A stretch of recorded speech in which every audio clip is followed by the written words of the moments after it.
Yan. Ang cross order ay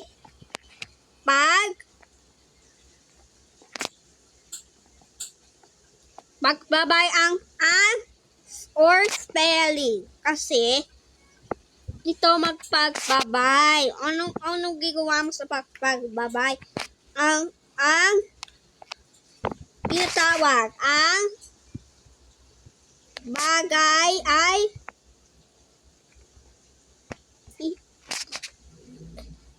linya sa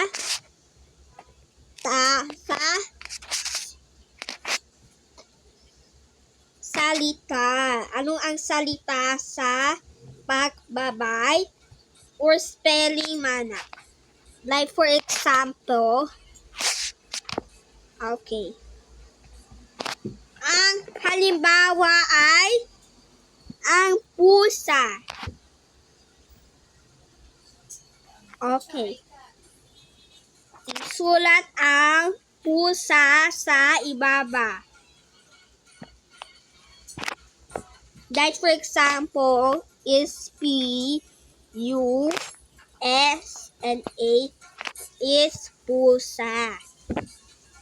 Oh, okay. We're going to learn more, okay?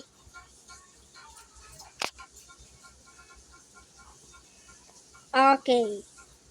Isulat ang salita sa spelling natin, ang pagbabay. Anong sa spelling natin yan? Yes. Ang sa gramatika ay right aso. Aso. Baby boy. Okay, isa ba ang aso? Very good. Number 2.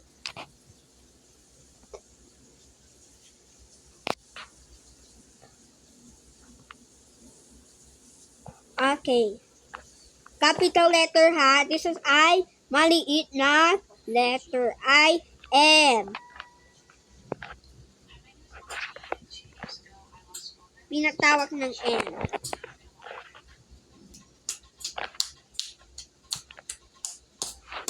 Okay. Capital letter ha.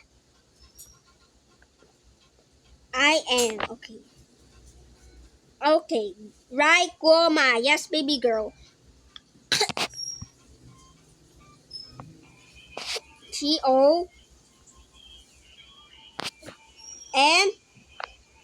It spells goma.